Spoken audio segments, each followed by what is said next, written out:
Palabra de Dios, Éxodo 26. Vamos a leerlo de esta manera, intercalado. Listo, vamos a intercalarlo, yo primero y luego ustedes.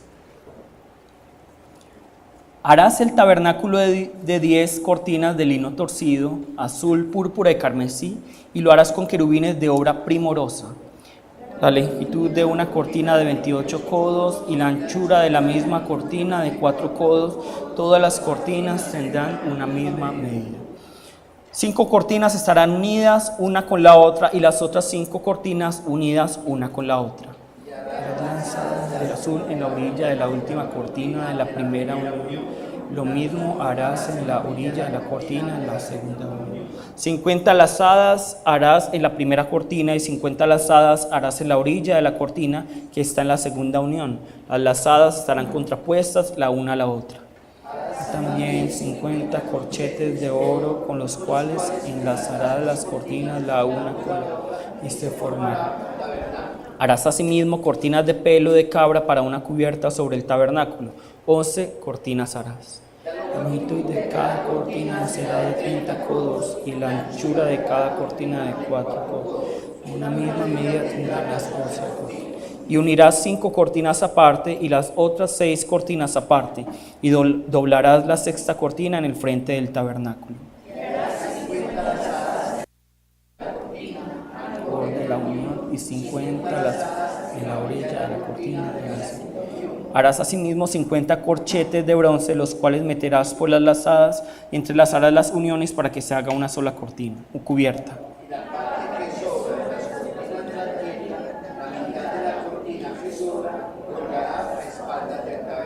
Y un codo de un lado y otro codo del otro lado, que sobra a lo largo de las cortinas de la tienda, colgarás sobre los lados del tabernáculo a un lado y al otro para cubrirlo. Una cubierta de pieles de carneros teñidas de rojo y una cubierta de pieles. Y harás para el tabernáculo tablas de madera de acacia que estén derechas. La longitud de cada tabla será de 10 codos y de codo y medio largo. 2 espigas tendrá cada tabla para unirlas una con otra. Así harás todas las tablas del tabernáculo. Las tablas del tabernáculo, 20 tablas al lado del mediodía. Y harás 40 basas de plata debajo de las 20 tablas, 2 basas debajo de una tabla para sus 2 espigas y 2 basas debajo de otra tabla para sus 2 espigas. Otro lado. Y sus 40 basas de plata, 2 basas debajo de una tabla y 2 basas debajo de otra tabla. Y para el lado posterior del tabernáculo, a los siguientes harás 6 tablas. Harás además 2 tablas para las esquinas del tabernáculo en los 2 ángulos posteriores. Las cuales se unirán desde abajo y asimismo se juntarán por su alto con un nudo. Así será con las otras 2, serán para las 2. De suerte que se harán 8 tablas con sus basas de plata, 16 basas, 2 basas debajo de una tabla y 2 basas debajo de otra tabla. También 5 barras de madera de acacia para las tablas de un lado. Y 5 barras para las tablas del otro lado del tabernáculo y 5 barras para las tablas del lado posterior del tabernáculo al occidente. La barra de medio pasará por en medio de las tablas de un extremo. Y cubrirás de oro las tablas y harás sus anillos de oro para meter por ellas las barras. También cubrirás de oro las barras.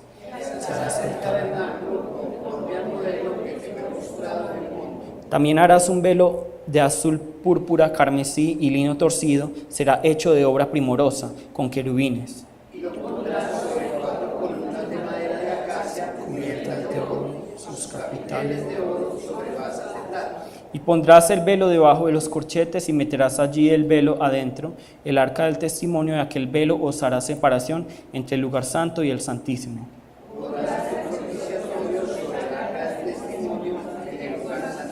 Y pondrás la mesa fuera del velo y el candelero enfrente de la mesa al lado sur del tabernáculo y pondrás la mesa al lado del norte.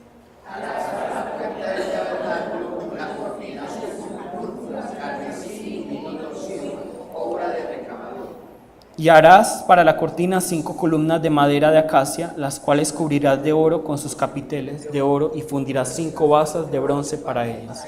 Amén. Vamos a orar. Padre Dios, gracias por tu amor y por tu misericordia.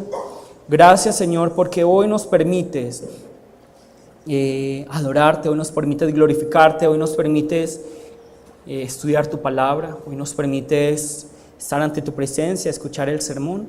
Sabemos, Padre, que el sermón no es lo más importante del culto, todo es en el culto es importante, desde el comienzo hasta el final, todo es importante, pero lo más importante es lo que es luego del culto, que es si esta palabra se hace vida en nosotros o no.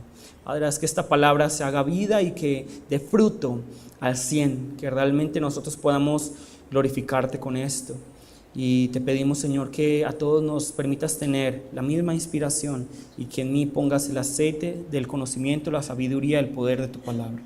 Oramos en el nombre de Jesús. Bueno, leyendo esto, yo les pregunto a ustedes, ¿quién se anima a hacer un tabernáculo?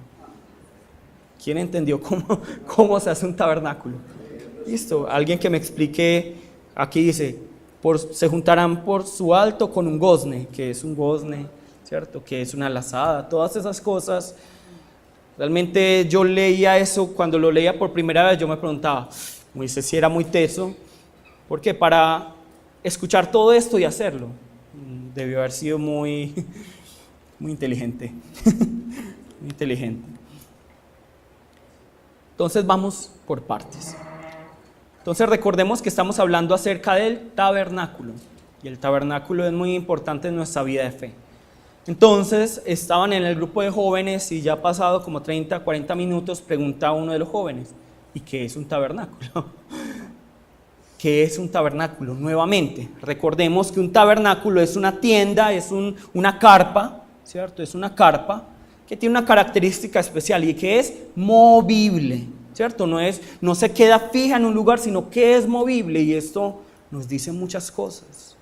Nos dice que este tabernáculo, por ser movible, y este tabernáculo como tiene una función que es tener esa presencia de Dios, la presencia de Dios no está aferrada a un lugar, sino que realmente se mueve con el pueblo y guía al pueblo. Pero no solo eso, sino que imagínense, nosotros vemos todo esto y nosotros, ¿quiénes de ustedes han ido a hacer un campamento y se ponen a hacer una tienda, una carpa? Hoy en día es simplemente haga así y se abre la carpa, es muy fácil. Pero uno ve muchas veces a los padres, a los hombres formando la carpa y son enredados y esto, no, este manual de instrucciones no sirve. Ahora imagínense que cada vez que Dios quería moverse, los levitas tenían que desarmar rápidamente. Y luego, porque dice la palabra, antes de que llegaran la última persona, ellos ya tenían que haber construido nuevamente el tabernáculo. Y nosotros leemos esto y no entendemos. Ahora ellos, ¿qué es lo que dice aquí? Un gozne, una lazada, que en tal aro. Entonces, quedaba así, quedaba de esa manera. Pero la palabra nos dice que era movible ese tabernáculo. Era portátil. ¿Y este tabernáculo lo creó Moisés? No, es un mandamiento de Dios para Moisés. Eso es un tabernáculo. Recordemos, entonces, es una tienda, es una carpa movible, ordenada por Dios a Moisés. ¿Cuál es el objetivo principal del tabernáculo? ¿Cuál es el objetivo principal del tabernáculo? Que la presencia de Dios esté en medio de Israel. Que la presencia de Dios esté en medio de Israel. Es el objetivo principal del tabernáculo. Estoy tratando de ir lento porque me dijeron que la semana pasada fue muy rápido. Listo. Y es difícil de entender, pero vamos poco a poco y vamos a repetir y repetir y repetir hasta que ustedes ya sean los que me prediquen. ¿Qué es el tabernáculo? Nuevamente, es una tienda, es una carpa movible, ordenada por Dios ¿a quién? A Moisés. ¿Cuál es el objetivo principal? Que Dios habite en medio de su pueblo, que es Israel. Ese es el objetivo del tabernáculo. ¿Dónde se encuentra la presencia de Dios en el tabernáculo? Más específico, en el propiciatorio. ¿Qué es el propiciatorio? ¿Qué es el propiciatorio? Es un lugar que está en la tapa, digámoslo así, en la parte superior del arca del testimonio. ¿Listo? Allí está la presencia de Dios. Allí está la presencia de Dios. Ahora, ¿cómo llego yo a esa presencia de Dios? ¿Cómo llego yo a ese propiciatorio? Otra vez, vamos a mostrar la imagen, por favor. Aquí está la imagen. Tenemos, primero, entrada. Luego vamos a encontrar un campo grande que se va a llamar ¿cómo? Atrio. Luego vamos a encontrar, ¿qué? El altar de bronce. Luego, ¿qué vamos a encontrar? Una fuente de bronce. Luego vamos a encontrar un velo. Entro. ¿Cómo se llama este lugar? Lugar santo. A la mano derecha, ¿qué voy a encontrar? La mesa del pan de la proposición. Al lado izquierdo, ¿qué voy a encontrar? Candelabro. Miro al frente, ¿qué hay? Un incensario, ¿cierto? Luego paso otro velo. Un segundo velo. ¿Y qué voy a encontrar? Lugar santísimo. ¿Y qué hay en el lugar santísimo? El arca de la alianza, el arca del testimonio. Tiene muchos nombres. Listo. Otra vez, rápido.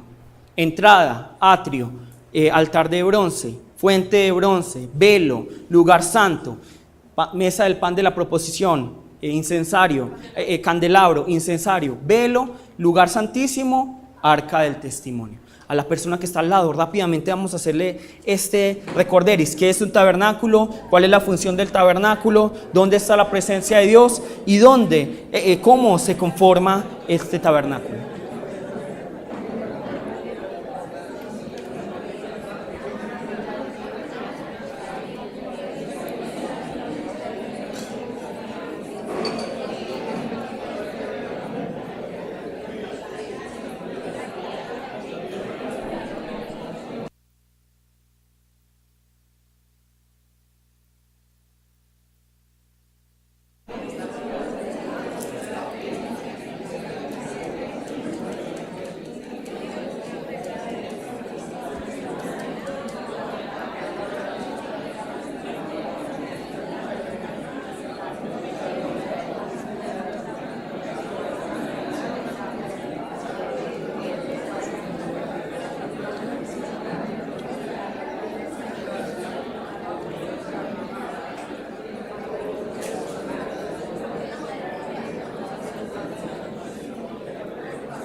Listo. Otra vez, ¿qué es un tabernáculo?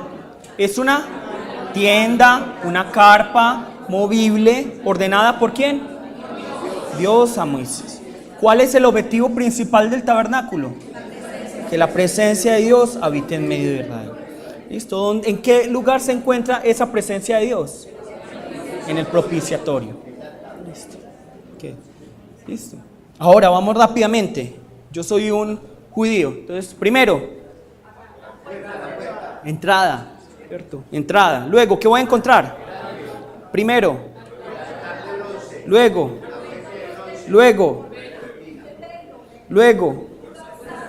Acá, lado derecho. ¿Qué? Mesa del pan de la proposición. Lado izquierdo. Luego. Y luego.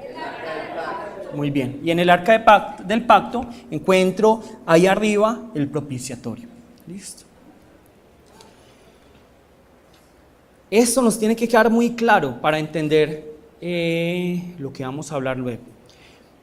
Ahora, eso es en el Antiguo Testamento. Ahora para nosotros, porque nosotros no podemos dejar eso. Es que eso es del Antiguo Testamento. Yo no entiendo nada, pero ya entendí que es entrada todo. No. Yo debo saber eso, cómo se aplica a mi vida. Entonces, ahora, ¿quién es nuestro tabernáculo? ¿Qué es nuestro tabernáculo? Jesús. Jesús es nuestro tabernáculo. ¿Por qué? Porque todo lo que es Jesús me permite entrar a esa presencia de Dios. Todo lo que es Jesús me permite entrar a lo que es Dios. Todo lo que hace Jesús, toda la obra de Jesús. Jesús mismo es ese tabernáculo. ¿Cuál es el objetivo entonces de nuestro tabernáculo? ¿Qué es Jesús? ¿Cuál es el objetivo? Que nosotros estemos en la presencia de Dios, que Dios esté habitando en medio de nosotros, como lo leíamos nosotros en Juan 1:14. Juan 1:14 nos dice que Jesús habitó entre nosotros, es decir, que Jesús hizo carpa, Jesús hizo una tienda entre nosotros. Entonces, ¿quién es el tabernáculo nuestro en el presente? Jesús. ¿Cuál es el objetivo de este tabernáculo en el presente? La presencia de Dios. Ahora, ¿cómo voy a relacionar cada parte? Y vamos a hablar más profundo de esto. Entonces, primero, ¿qué tenemos? La entrada. ¿Y cómo podemos entrar a Dios? A través de la fe, por medio de Jesús. Luego, tenemos el altar de bronce. ¿Qué es el altar de bronce? Donde yo dejo mis pecados. Donde yo dejo mis pecados. Primero, entrada, creo en Jesús. Porque si yo no creo en Jesús, entonces ¿qué voy a hacer? Como un ladrón que entra por otra parte. No, yo tengo que entrar a través de Jesús. Para Dios no hay ninguna otra puerta. Solo Jesús. Solo Jesús. Y aunque algunos puedan decir, pero ¿por qué es tan exclusivo? ¿Por qué solo Jesús? Es que las otras religiones, entonces ¿qué? No, la palabra nos dice solo Jesús. Esa es la única entrada a Dios. Jesús. Lo otro son ladrones. Jesús. Luego, altar de bronce. Dejo mis pecados. Dejo mis pecados. Luego, la fuente de bronce. ¿Qué hago? Soy santificado. Participo de esa santificación. Me limpio. Ahora, entro a ese lugar santo. Como el pan. ¿Qué es la qué? La palabra. Luego tengo la luz, que es Cristo, o también algunos dicen es el Espíritu Santo. Y luego tengo al frente ¿qué? El incensario, que es obviamente ¿qué? Las oraciones. Luego encuentro este segundo velo y entro a esa arca del testimonio. Y vamos a recordar que luego lo vamos a hablar. ¿Qué hay dentro del arca del pacto del testimonio? Primero, maná, la vara de Aarón ¿qué? Que reverdeció y las tablas. ¿Listo? Pero ahí está esa presencia de Dios. Nuevamente, yo entro, obviamente por la entrada, que es creer en Jesús. Dejo mis pecados, que es como el altar de bronce. Luego me santifico, me examino y me santifico, que es esta fuente de bronce. Luego entro, cojo del pan de la mesa de la proposición, que es la palabra. Cojo esta luz, que es Espíritu Santo, que es la luz de Cristo. El incensario, oración. Sin oración yo no me puedo presentar al Padre. ¿Y por qué no estamos hablando de velo? ¿Por qué? Porque Cristo ya rompió ese velo. ¿Y de qué tamaño era el velo? ¿Cuál era la anchura? Más o menos así. Así, dice. ¿Se rompe fácil? Eso no lo rompe cualquier persona. Si esto no lo rompe uno fácilmente, entonces un velo que era de este grosor, no lo rompe cualquiera y no se rompe porque sí. Ahora imagínense, ¿cómo sería para los levitas tener que cargar esto para todas partes? Van para acá, van para allá, Dios dice, vamos. No, más bien no vayamos. Dios, para donde Dios iba, los levitas tenían que ir. ¿Listo? Esto nos tiene que quedar muy claro. Ahora, entremos ya a lo que es importante para el día de hoy. Para el día de hoy. Cuando nosotros vemos la palabra, ¿cierto? Nosotros vemos este capítulo 26, vemos muchas cosas. Y así es el cuerpo humano. El cuerpo humano tiene muchos órganos. El cuerpo humano está compuesto de millones de células. Y cada órgano, cada célula, cada parte del cuerpo tiene dimensiones, tiene una estructura, tiene funciones muy diferentes. Pero cada una de esas células, cada uno de esos órganos es importante, ¿sí o no? Es fundamental. Es muy importante cada órgano. Desde la boca hasta el ano son importantes. ¿Qué harían ustedes sin boca? No podrían comer. Pero ¿qué harían ustedes sin ano? ¿Qué pasaría si solo entra, pero no sale? Estallan. ¿Y cuál de los dos órganos es el más menospreciado? El ano. El ano. Nosotros vemos en Instagram, vemos un montón de imágenes de comida, de todo eso, pero nadie toma imágenes de lo que va a salir después. Nadie hace una página solo, sí, vamos a hacer así el deleite para la boca, también el deleite para eso. No. Esa parte del cuerpo es menospreciada, pero es una parte fundamental en el cuerpo. Fundamental. ¿Qué es más importante? ¿El cerebro? ¿Es más importante los pulmones? ¿Es más importante el riñón? ¿Es más importante el pulmón? ¿Cuál de los cuatro? Los cuatro. ¿Qué pasaría si tengo una muerte cerebral? Es decir, el cerebro ya no funciona. Estoy muerto. Si no funciona el corazón, no funciona el pulmón, y si no funciona el pulmón, no funciona el corazón. Si no funcionan los riñones, entonces, ¿qué? Hoy en día la tecnología ha avanzado mucho. Yo puedo hacer diálisis, pero no es una vida cómoda. Hoy podemos vivir porque ya existen las prótesis, pero ¿qué pasaría si yo pierdo una mano, un brazo, una pierna? Cada parte del cuerpo, cada órgano es muy importante, cada célula es muy importante. Tenemos las células rojas, las células blancas y las plaquetas. ¿Para qué son las células rojas? Para llevar el oxígeno por todo el cuerpo. ¿Para qué son las células blancas? Para proteger el cuerpo. ¿Y para qué son las plaquetas? Lo que a todos nos gusta cuando nos herimos, ¿qué es? Para sanar, para tapar esas heridas. ¿Qué pasaría si yo estoy bajo en plaquetas? Me golpeo y chao. ¿Qué pasa si yo estoy bajo en células blancas y tengo las demás súper altas? No tengo defensas. ¿Qué pasa si yo no tengo células rojas? Una anemia, ¿cierto? No hay oxígeno para el cuerpo. ¿Qué es lo que hace, por ejemplo, el SIDA? ¿Qué es el SIDA? El SIDA en sí no es malo, el SIDA en sí. O sea, el SIDA no es lo que me va a matar. ¿Cierto? ¿Qué es lo que va a hacer? Este virus, el VIH, ¿qué es lo que va a hacer? Va a atacar la defensa, para que ya no pueda defenderse el cuerpo. Y cualquier cosita que antes no nos hacía daño, ya nos hace mucho daño. Entonces lo que me mata no va a ser el SIDA, sino que va a ser ¿qué? Las enfermedades que van a venir a aprovecharse, que en mí ya no hay defensas.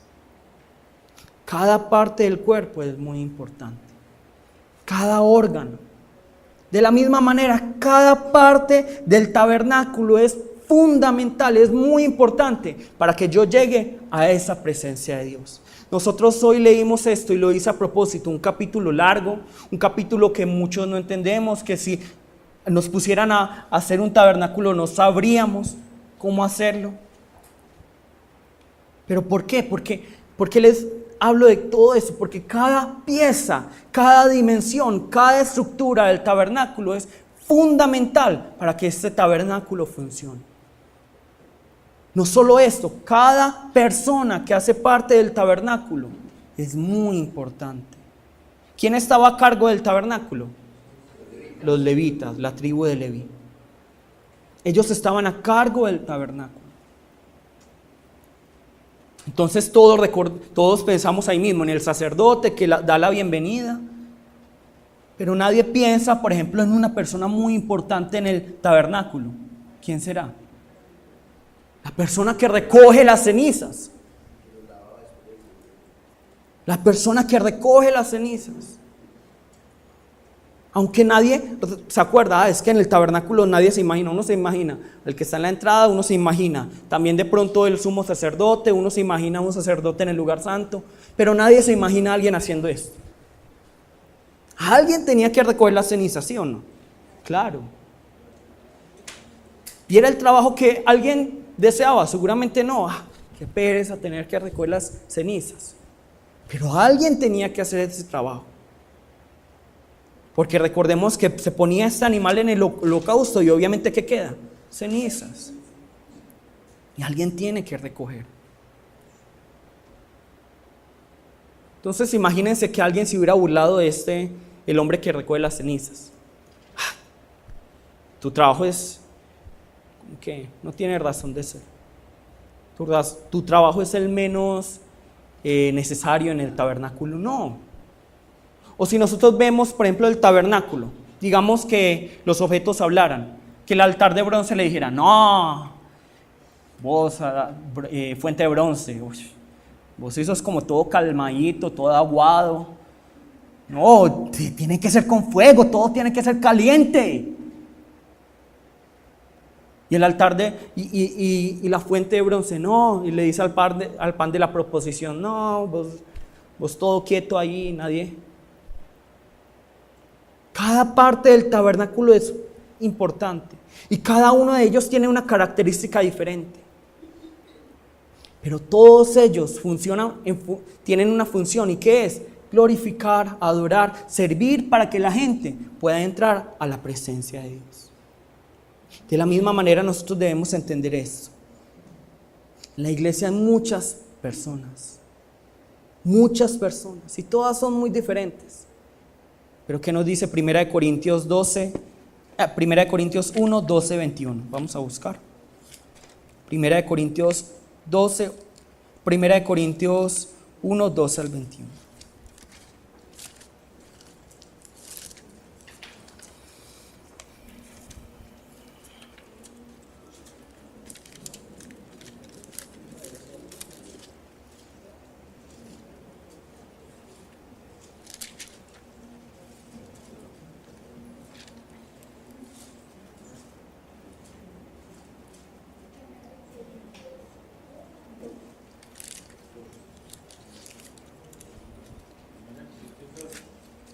Primera de Corintios 1.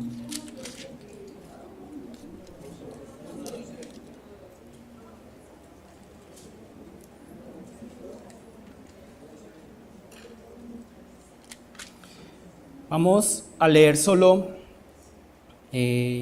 versículo 12. ¿Listo? Primera de Corintios 1, 12.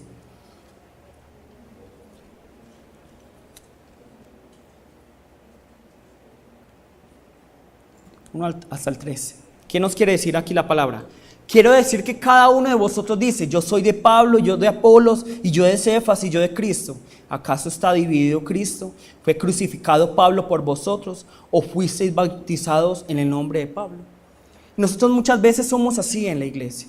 Estamos como apartados, separados, pero debemos entender que cada uno de nosotros hacemos parte del cuerpo de Cristo. Y todos aquí son importantes. Todos aquí somos muy importantes. Todos aquí somos muy importantes. Aquí hay algunas personas que son más negritas que otras. Aquí hay algunas personas que son más blancas que otras. Aquí hay personas que son más amarillas que otras. Por ejemplo, mi esposa, yo la veo sin maquillaje, amarillita. Hay personas, aquí hay mujeres y aquí hay hombres. Aquí hay personas de estratos altos y estratos bajos. Aquí hay personas con mucha educación y con poca educación. El problema en el mundo es que todas estas diferencias, ¿qué es lo que crean? División. Pero en Cristo, no debe ser así, sino que más bien esas diferencias me deben complementar, me deben ayudar a enriquecer más el cuerpo de Cristo. Entonces, el hombre le enseña a la mujer y la mujer le enseña al hombre. El joven le enseña al anciano y el anciano al joven. El que tiene un estrato alto le enseña al que tiene un estrato bajo y el que tiene un estrato bajo le enseña al que tiene un estrato alto. Eso es ser iglesia. Eso es ser iglesia.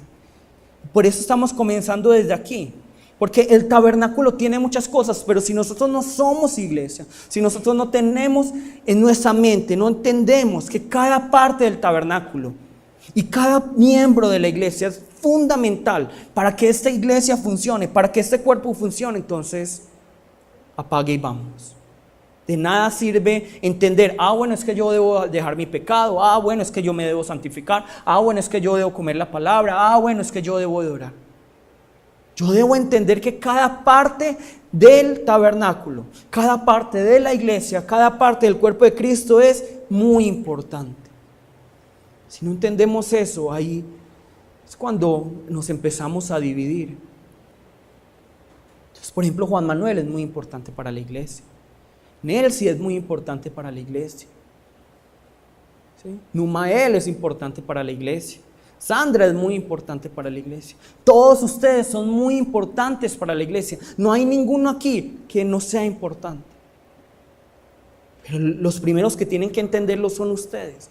Yo soy importante, no imprescindible, ¿cierto? Es decir, que si ustedes se van, entonces todo se desmorona, no. Pero sí son importantes, cada uno es muy importante. Y aquí hay personas que están comenzando, que están dando sus primeros pasos. Hay personas que están en el proceso de madurez y hay personas que están maduras. Todas las iglesias son así. Y a las personas que están comenzando, yo sí les quiero decir, no traten de alcanzar la madurez de un día para otro. Porque muchas veces vemos a los que son maduros y ahí mismo, yo quiero llegar a ser así. ¿Qué debo de hacer para llegar a ser así? Paso por paso por paso. Paso por paso. Es poco a poco que yo me hago ¿qué? Imagen de Dios. Es paso a paso. Por ejemplo, la palabra nos manda que nosotros debemos ¿qué? Perdonar al prójimo. La palabra nos manda perdonar al prójimo, ¿verdad? ¿Sí o no? Pero muchas personas se cargan. Yo debo perdonar al prójimo, entonces, ¿cómo voy a perdonar a toda Colombia si a toda Colombia la odio? ¿Cómo voy a perdonar? ¿Cómo debemos perdonar?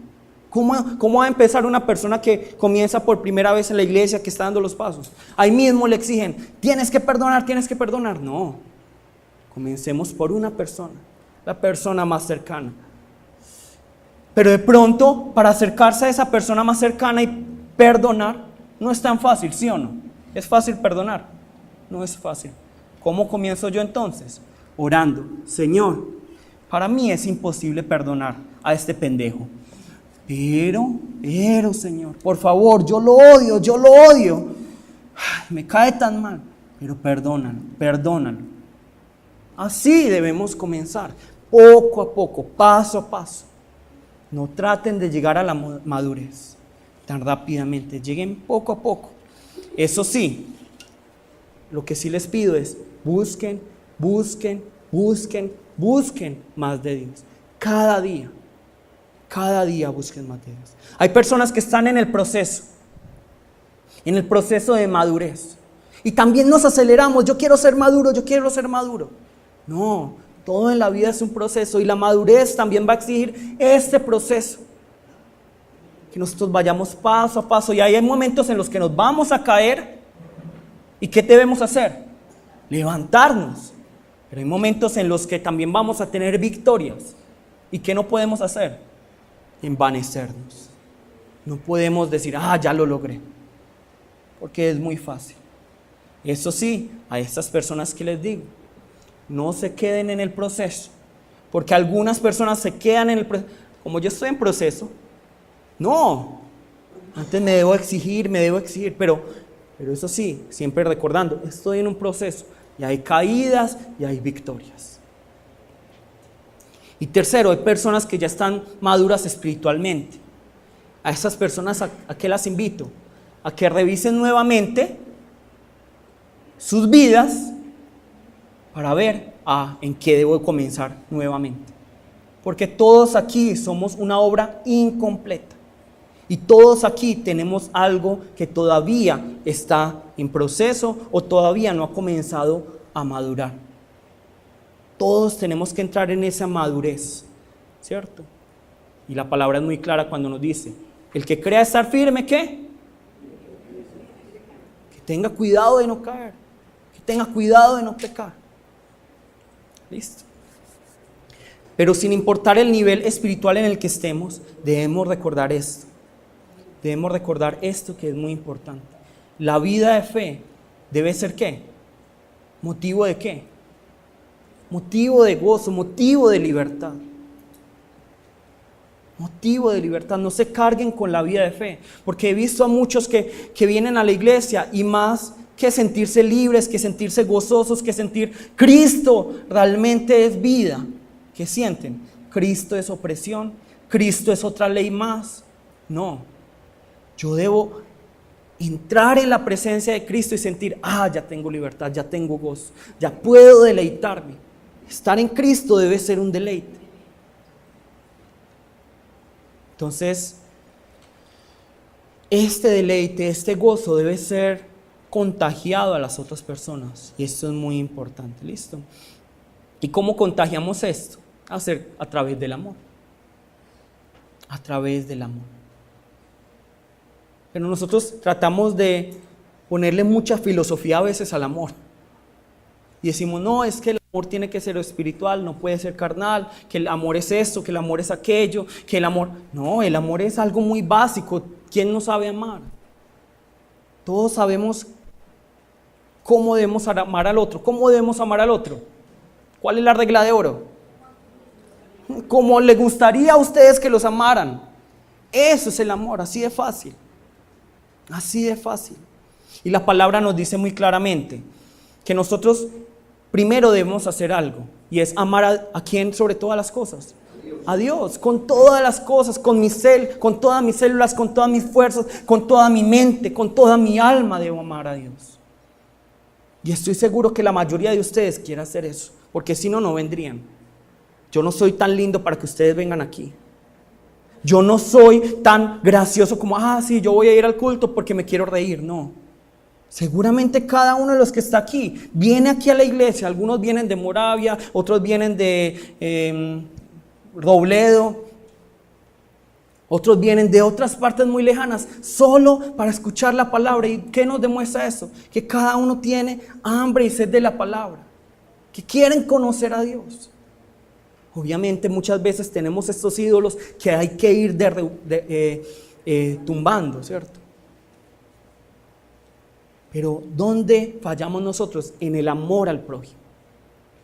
¿Por qué? Porque ¿cuál es el nombre de ese amor al prójimo? Prójimo. Pero no pensamos que ese prójimo de pronto tiene un nombre. No pensamos que de pronto, cuando la palabra nos dice, tienes que amar a tu prójimo, ese prójimo lo tenemos que cambiar por un nombre. De pronto, digamos, yo odio a Francisco. No lo odio, un ejemplo. Digamos, la palabra me dice, ame a su prójimo. No, pero entonces, no, si yo tengo que amar a mi prójimo y todos nos quedamos, yo sí debo amar a mi prójimo, a mi prójimo, a mi prójimo. No, cambien ese prójimo por un nombre. Entonces, ¿yo qué debo cambiar? Ame a Francisco. Ame, por ejemplo, a Gina. La palabra nos dice, tenemos que cambiar esa palabra, prójimo, por un nombre. Porque si no nos vamos a quedar, sí, yo debo perdonar, yo debo amar a mi prójimo.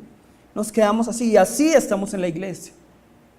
Es que yo sé que yo debo amar a mi hermano, a mi prójimo, ya. Nos quedamos hasta ahí. No, pónganle nombre. ¿Quién es esa persona que me exaspera? ¿Quién es esa persona que, como dice, me la vuela? ¿Quién es esa persona que me cae mal? ¿Quién es esa persona que odio? Ame a fulano, perdone a fulano. Eso nos dice la palabra.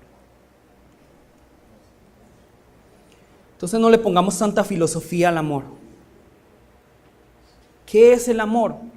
Es Jesús. Y Jesús nos muestra cómo debemos amar. Y yo veo la vida de Jesús. Y el problema es que muchos estamos tan sesgados. ¿Qué significa sesgado? Tenemos una idea preconcebida, es decir, yo tengo una idea antes de encontrar una información. Entonces yo cuando leo la Biblia, ¿con qué lo hago? una idea preconcebida de lo que debe ser Jesús, de lo que debe ser Dios, y por eso entonces, ¿cómo voy a leer la Biblia? Voy a leerla mal, voy a leerla sesgado, voy a leerla con esa idea preconcebida, voy a leerla con un prejuicio. Entonces lo que yo les he dicho, si yo tengo un papá que es, ¿cómo voy a ver a Dios? Así. Pero si yo tengo un papá que es muy cariñosito, entonces ¿cómo voy a ver a Dios? Muy cariñoso. Entonces el problema es que muchos aquí estamos sesgados a leer a Jesús. Entonces o vemos a un Jesús que es así, o vemos a un Jesús que solo es así. Pero Jesús no era ni así, ni así. Era los dos, porque Jesús es un ser íntegro. Y eso no se nos puede olvidar. No se nos puede olvidar. Jesús era estricto para las cosas que tenían que ser estrictas, y por eso dice cosas que yo diría serían insultos hoy en la época para los fariseos, para los saduceos. Pero tiene un gran amor por el pecador. Nosotros vemos, por ejemplo, cuando Jesús se enfrenta a los fariseos, ¿cómo es? Él es blandengue, él es alcahueta. No, él es muy estricto, es muy firme. ¿Qué les dice? ¿Sepulcros qué? Blanqueados. ¿A quién le gustaría que le dijeran eso? De pronto lo entendemos hoy en día, pero es casi que le dijeran a ustedes: hey, por ejemplo, un ejemplo, Juliana, voltearepa. ¿Cómo se sentirá Juliana? Mal. ¿Qué significa voltearepa para los que no son de...? Que es hipócrita, ¿sí? Un hipócrita. ¿Cómo se sentirían estos fariseos? Pero también vemos a un Jesús al cual le traen una mujer que había adulterado. Una mujer que había adulterado. ¿Y qué hace este Jesús? ¿Qué es lo que primero, qué debió haber hecho Jesús? Coger una piedra y apedrear. Eso es lo que debió haber hecho Jesús. Según, ni siquiera la ley de Moisés, los 10 mandamientos. Séptimo mandamiento: no adulterarás. ¿Y qué hace Jesús? Jesús, ¿qué debió haber hecho si él cumpliera realmente la ley como pensaban los hombres? Coger una piedra. Pero es que esa es la ley. Esa es la ley. Pero ¿qué hace Jesús? Jesús dijo: ¿quién de ustedes es libre de pecado? Que tire la primera piedra.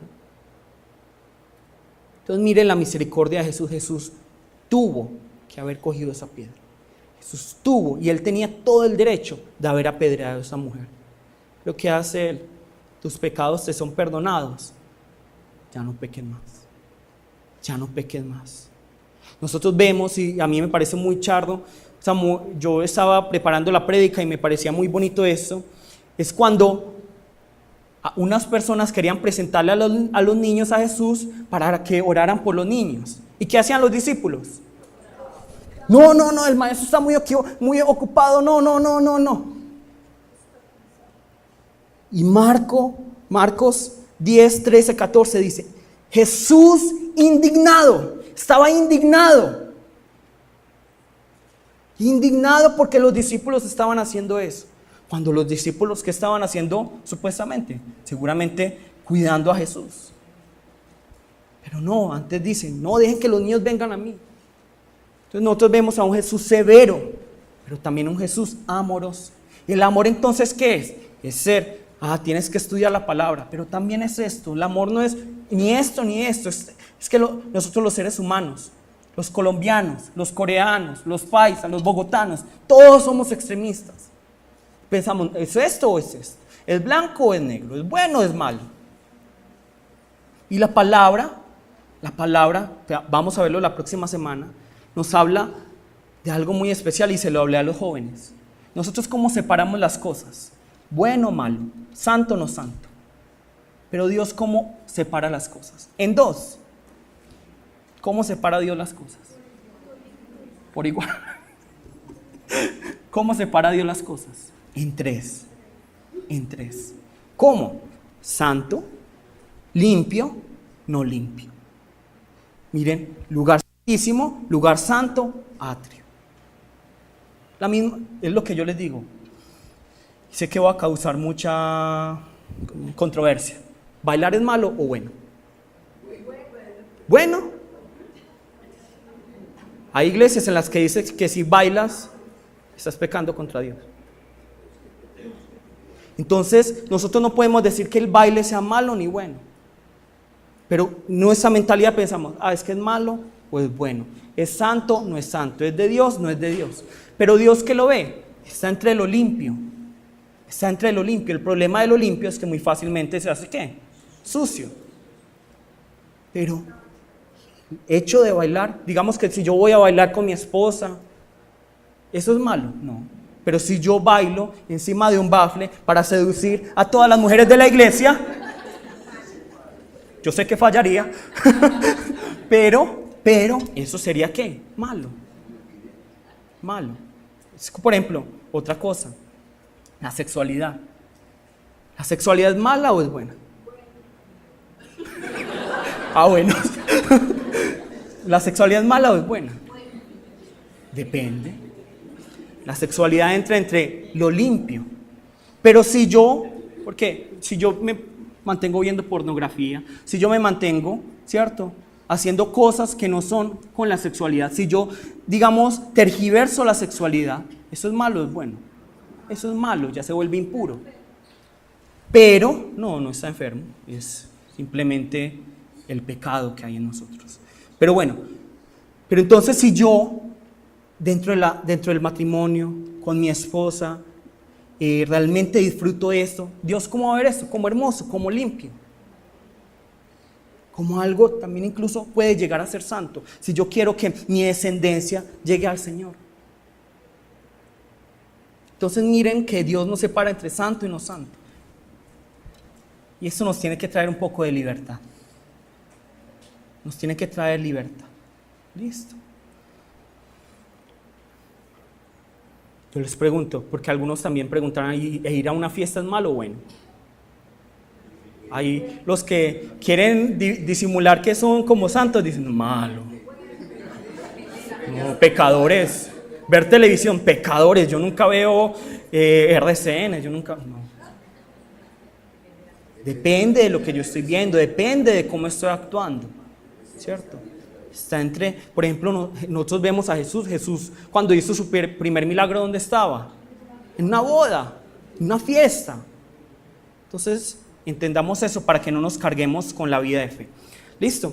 Entonces nosotros vemos que la iglesia primitiva, ¿qué es lo que caracterizaba a la iglesia primitiva? Era ese amor, era esa unidad, era ese no ver al otro como más o como menos, sino ver al otro como imagen, como parte de ese cuerpo de Cristo, y eso es lo que nos tiene que caracterizar a nosotros. Por eso 1 Corintios 9, vamos a buscar 1 Corintios 9.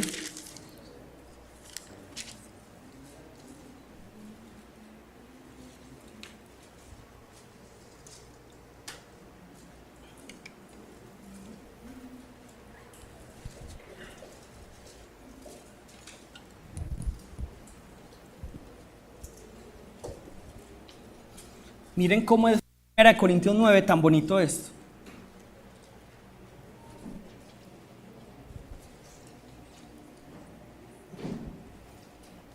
Primera de Corintios 9, 19 al 20. Primera de Corintios 9, 19 al 20 nos dice. 19 al 22. Vamos a leerlo hasta el 22. ¿Qué nos dice? Por lo cual, siendo libre de todos, ¿qué? Me he hecho siervo de todos para ganar a mayor número. Es decir, Pablo, siendo libre, ¿el qué se hace? Siervo del otro, para ganarlos. Me he hecho a los judíos ¿como qué? Como judíos. ¿Con cuál objetivo? Para ganar a los judíos, a los que están sujetos a la ley, aunque yo no esté sujeto a la ley, como sujeto a la ley, para ganar a los que están sujetos a la ley. A los que están sin ley, como si ¿qué? Como si yo estuviera sin ley, no estando sin ley de Dios, sino bajo la ley de Cristo. Para ganar a los que están sin ley. Me he hecho débil ¿a qué? A los débiles. Para ganar a los débiles. A todos me he hecho de todo, para que de todos modos salve a alguno.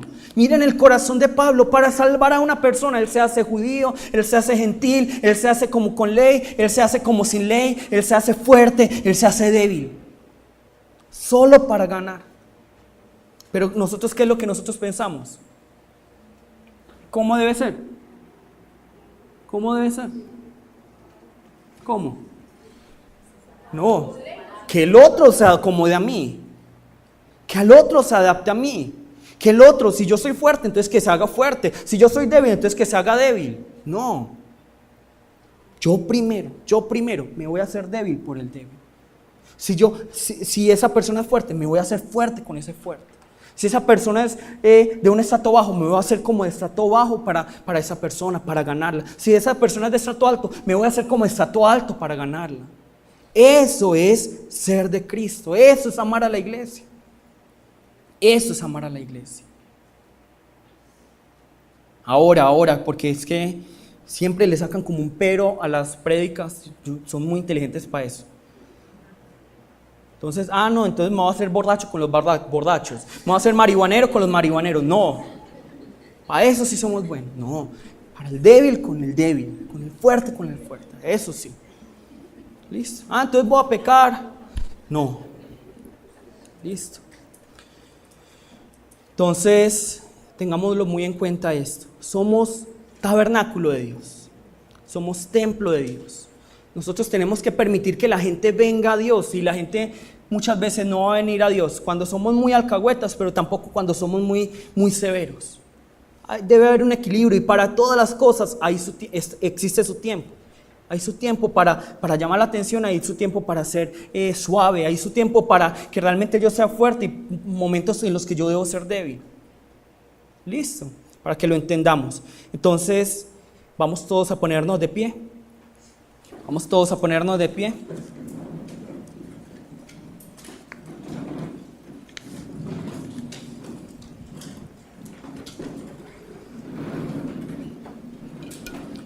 Vamos todos a llamar el nombre de nuestro Señor y vamos a orar por esto. Vamos a pedirle al Señor que nos permita entender que cada miembro de la iglesia es importante. Que cada miembro de la iglesia cumple un rol muy importante en la iglesia cuando quieren servir a la iglesia. Claudia es muy importante, Doris es muy importante, todos aquí son importantes, pero si yo no entiendo que el otro es importante, que el otro es imagen de Dios, que el otro también es parte de ese cuerpo, entonces ¿qué voy a hacer? Lo voy a menospreciar. Y segundo, ¿por qué vamos a orar? ¿Por qué cosa vamos a orar? Vamos a orar para que nosotros no solo nos demos cuenta de eso, sino que amemos a la iglesia. Amemos a la iglesia, empecemos a construir iglesia y nos hagamos débil con el débil, fuerte con el fuerte. Que no sea todo, que todos se acomoden a mí, sino que yo me acomode al otro. Eso es lo que debemos hacer. Por eso nosotros vemos la vida de Jesús. La vida de Jesús no era solo predicar. Él no mostró todas sus prédicas, todo lo que conocía solo con prédicas. ¿Con qué lo mostró Él realmente? Cuando murió en la cruz. Cuando murió en la cruz, cuando entregó su vida. ¿Listo? Entonces tengamos esto en cuenta. Vamos todos a llamar el nombre de nuestro Señor y vamos a orar. ¡Jesús!